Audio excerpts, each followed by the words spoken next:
Good evening, everyone. Welcome to another edition of the Zoom Side Chat. Tonight's guest, I'm very super psyched to have him, Dr. Marvin Dunn. What can I say about him? He is just, I met him about a month ago. He is a very busy man, psychology professor, Navy veteran, historian, documentary filmmaker, lecturer, and activist. I met him at a protest at Maria Elvira Salazar's office in Palmetto Bay, and he was leading the charge to ensure that we hold this woman accountable and all the politicians that would do us harm here in Miami-Dade County. But the I he's had a long career, and I don't think I could do it justice. So, Dr. Dunn, if you would be so kind as to just give us give our audience just an idea as to the types of things you've done and you've been working on. Well, maybe just a couple of things about me and why I've arrived at the work that I'm doing. I'm 84 years old. I was born in 1940. I'm a child of Jim Crow. I was raised at a time when I had to sit in the back of the bus, had to go to the back door of white people's homes. I was a good student. They sent me over to the white school to get their used textbooks to bring them over to the black school. So I grew up in an era of extreme racial discrimination. And there are not a whole lot of us left who can cite this as a lived experience. So as I became a grown man and interested in pursuing my various interests, after I got out of the Navy, my focus became race and race conflict, uh, mainly because of the things I saw during the course of my experience, even in the Navy. So I wanted to enter a profession in which my work was not academically focused on the university campus, but was oriented towards the community, getting things done in the community. And my first venture was planting gardens in the inner city uh, with the help of my students. And from that, it emerged into 40 years of being in mainly the inner city area of Overtown in various kinds of ventures to try to make that community better.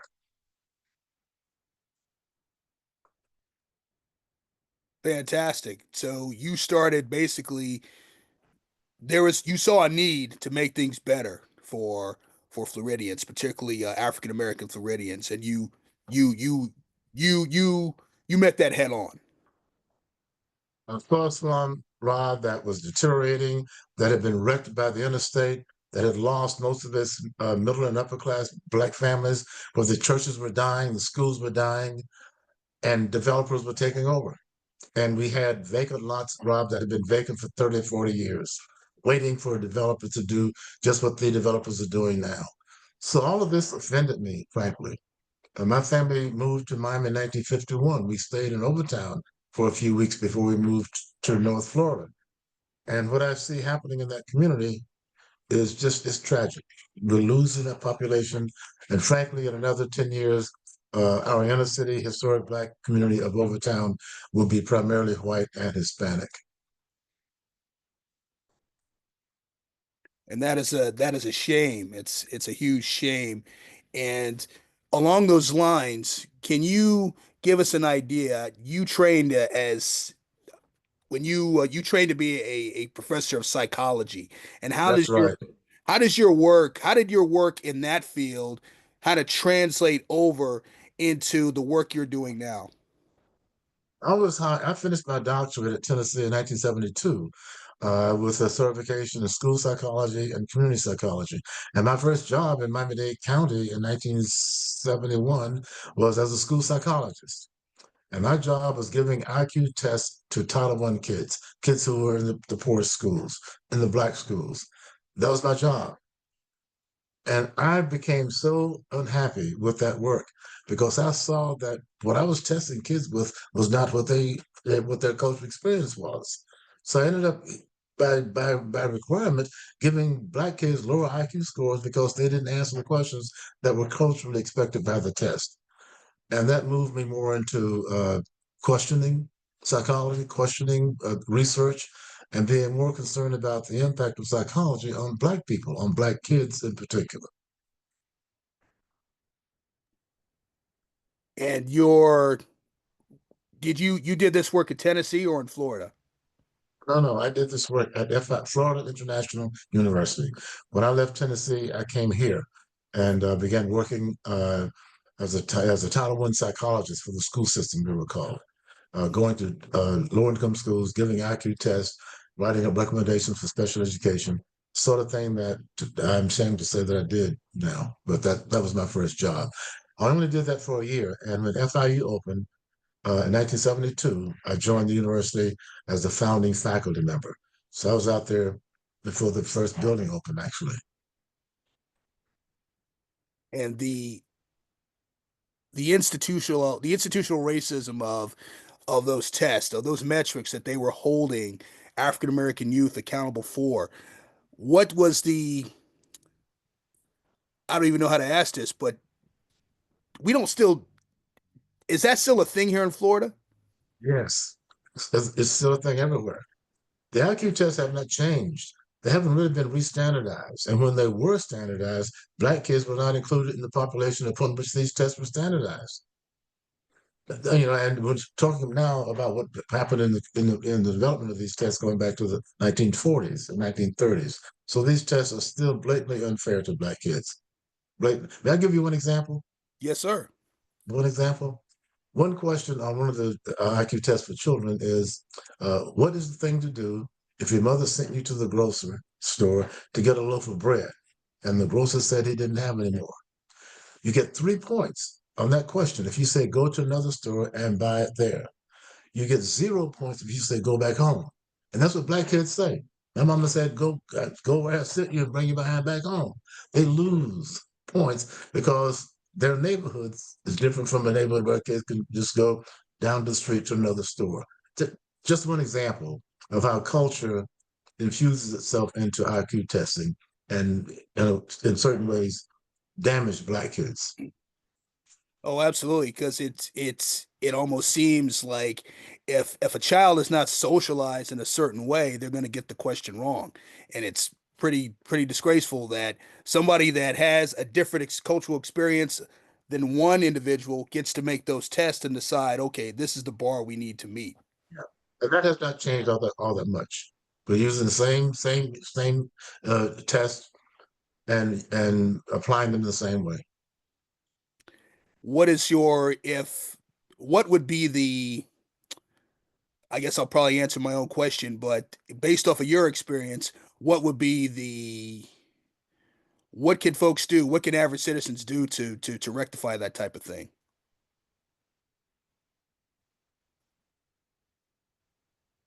If your child is given an IQ test by his or her school, and by law, parents have to know the results of these tests.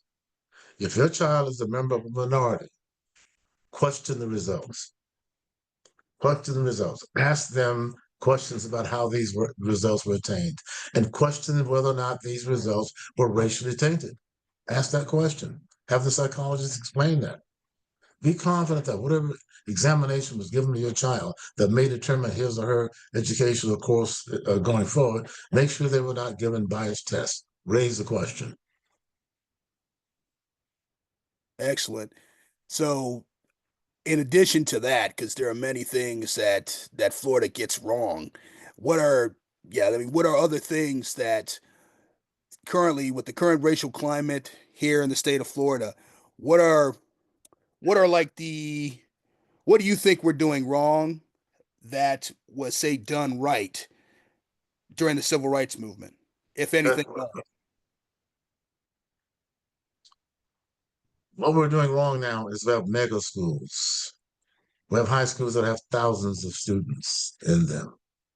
That was not the case. I spoke a moment about segregated education as I experienced it, but at least there were only about 300 or 400 kids in the school, and everybody knew everybody. The teachers knew the parents. We now have schools that are so large that kids who are marginally able to keep up fall behind. Schools are too big, Rob. They're way, way, way too big. Uh, Another problem is we now have the very questioning of education. as to whether or not it's a valuable thing to attain. Now we have education being privatized. Even black kids, even the most capable black students, are being lost from the public schools because their parents are taking them to religious schools or charter schools. So it's not just white kids, but who come from privileged backgrounds who are leaving the public school system. Black parents are taking their kids out as well. So I fear for the future of public education, especially in the moment we now live, in which the position of the government is that public education is a threat and should be dispensed with. They really mean that. If you want your child educated, do it yourself and have churches do it. I don't think that the way the federal government, the people who now run the government, see things as an obligation of the federal government to support the education of children. They don't see that as a requirement for the federal government. And that's a major step back. It was federal education intervention that saved this whole generation of black people. Now, is the are the would you say that the deficiencies of at the federal level, the state level, to ensure that everyone gets a quality education, is that what has led you to do your history tours and educate people about the No, true? no, no, not no. The deficiencies have been the result in lower income areas of the quality that was there just 2 or 3 decades ago. That's the loss of parents, the loss of families in these neighborhoods that kept those schools viable. That's what's deficient. And you can't blame someone for moving into a better neighborhood where they think the schools are better. But the result of that, Rob, is the schools left behind have more difficulty surviving. So I'm not sure what to do about that. I'm not sure how we, particularly now that the federal government figures they got to cut back on programs that support inner city public education. It's a trap. We're right now in a very, very serious trap in terms of education. And I noticed that you have begun leading protests, at least against a federal member of the legislature, Maria Elvira Salazar. Is Yes.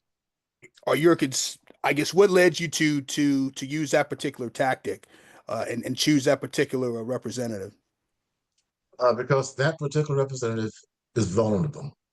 She has a district, and I'm one of her constituents, in which there are many, many, many of us who totally do not agree with what she's doing.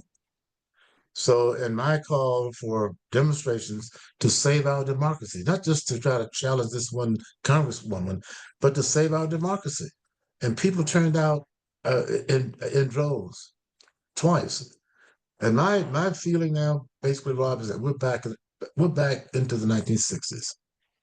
It's time to go back to the streets in peace, peaceably but loudly. We have to show up in numbers in the streets. So these people are saying, "Oh, they're paid protesters. They're not really serious." Show up in numbers that make that argument ridiculous. It's time to show up in great numbers to let these people know America is not going for the destruction of our democracy. And along those lines, I know since I've started following you, you are a force on social media. And would you mind commenting on like where you started regarding social media and like the types of things you do to like build your following? I was not into social media at all. My children embarrassed me into getting into it. It's a dad. Are you crazy? Fine. Now stop at TikTok. I have not gotten quite that far, but my kids told me, you have to have a presence in social media. Um, and what I found, Rob, was that once I let people know that my reason for being out there was to try to save our history, to try to save stories in Black history that are being lost. Um, it attracted a lot of support, and I'm very appreciative about that. But my role right now, as I've said many times, is not as a professor, not as an activist, not as a writer, but as an elder. I'm an elder.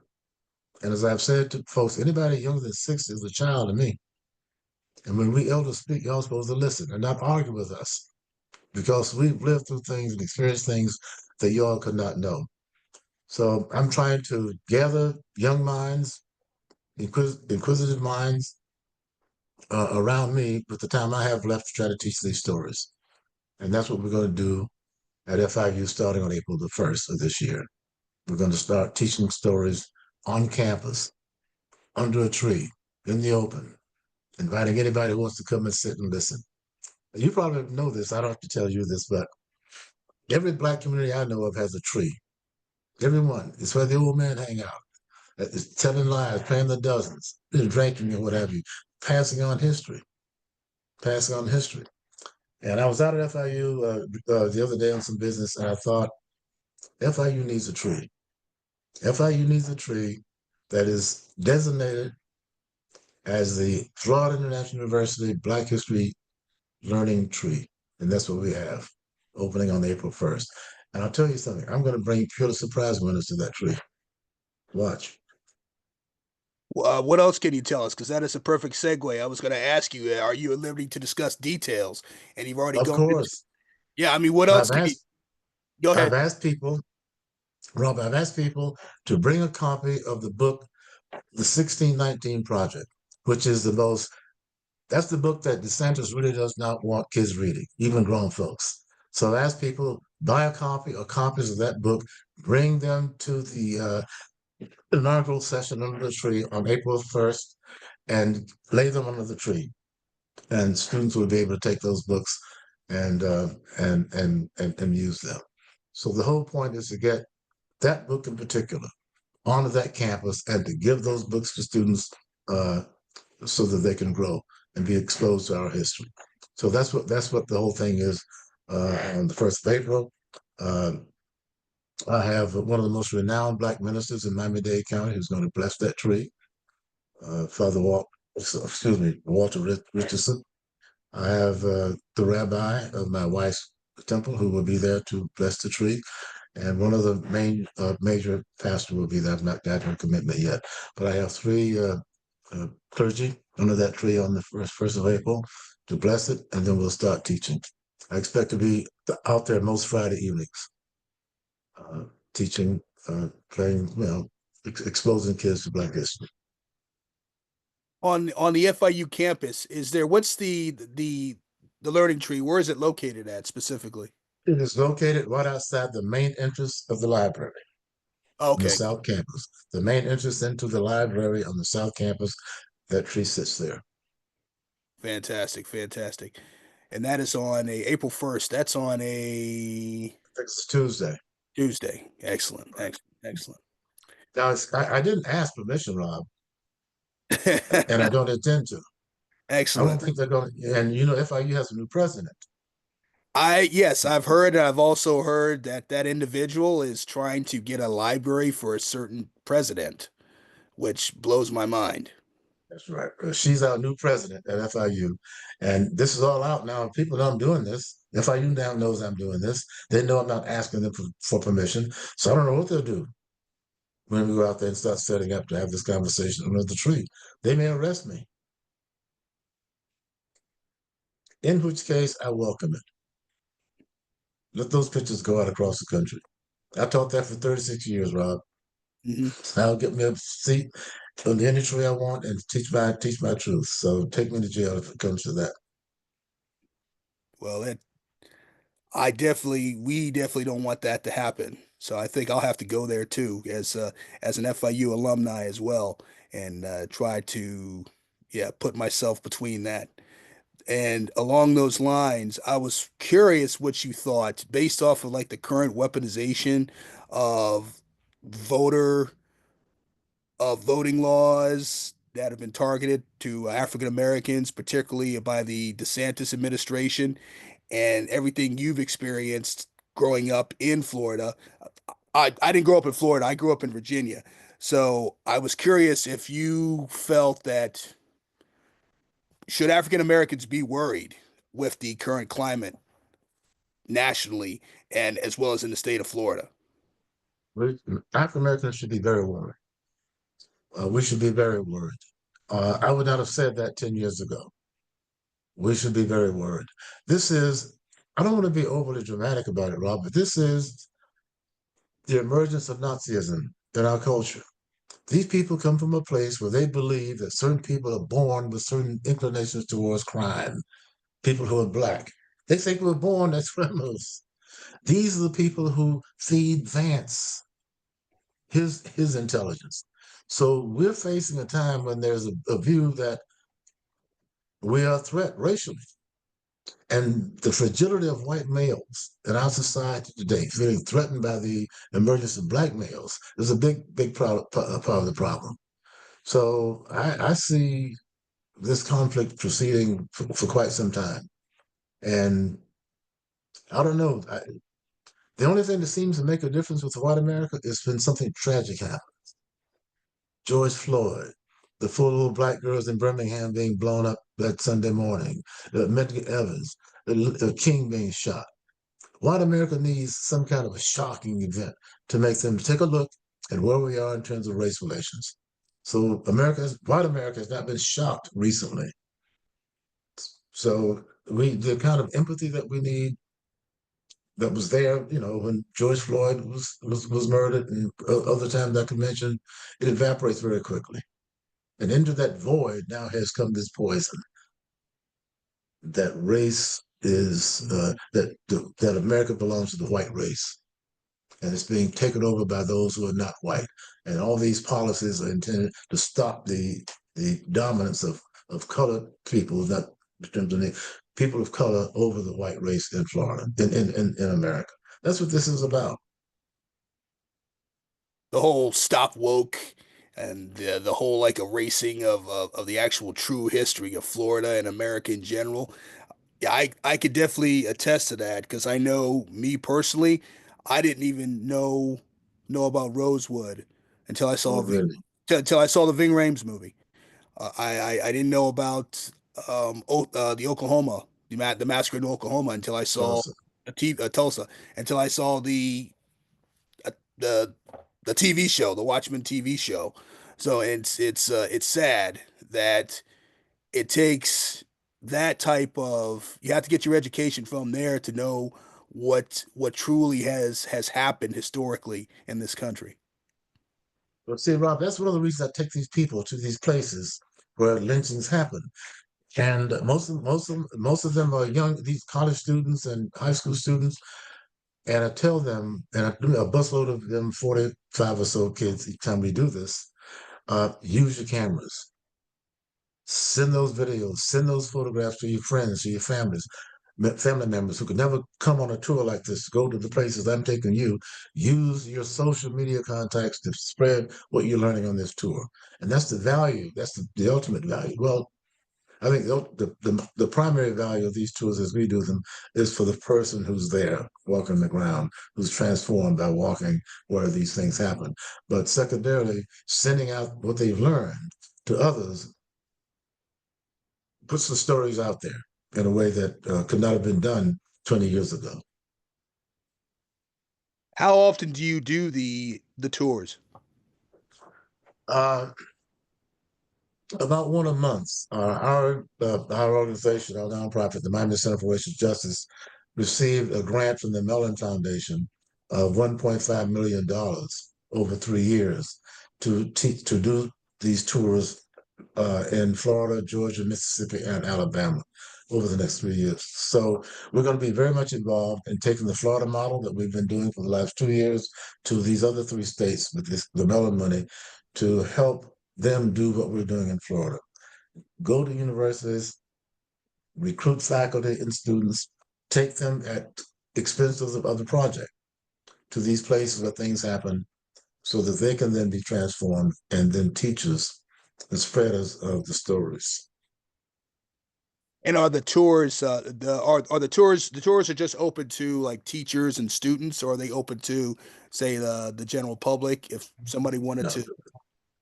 the Mellon Foundation money is for college students only. Okay. So we've hooked up with several institutions in these three states. So we get faculty and mainly students in those colleges and do these tours for them. That's all really just starting in the other states. Um, we don't have any to take high school kids anymore, but we do have donors who are helping us get back into the status of being able to take other than college students on these tours. In terms of just churches and church schools and whatever it might want to go, but we can't do that. It's just too much of a demand to meet right now. So only the tours that we can fund through the Mellon grant or through people giving the money to pay for taking people on these tours. The demand is just too great. So I have to sort of limit when we can go. I mean, listen, we take people not just to Rosewood. I mean, most folks know the Rosewood story, the 1923 massacre, and the time this black town is burned down. But we take people also to Ocoee in near Orlando, the 1920, where there was a race riot. We take them to Lake City, where there's all over the state where these things happen, but all intended to have students and others experience history directly by walking the ground. If someone wanted to donate, to make a contribution, how would they go about doing that to ensure that these tours are funded? Thank you for asking. Our website is Miami Center for Racial Justice.org. Miami Center for Racial Justice.org tells about our tours, shows how to donate. Please go there and assist us. Very much appreciated. And just a couple more things. I Sure. want to find out. Let's just say if you had to lecture Florida as a whole, if you had to put together a class to educate Floridians as a whole, what would be, I guess, where would you start, and what would be on your syllabus? Jesus Christ. Where would I start? Okay, I mean, if like That's this is, a quick summary, summarization. yeah, well, this is a good question. Give me a moment. It's a good question. Where would I start to?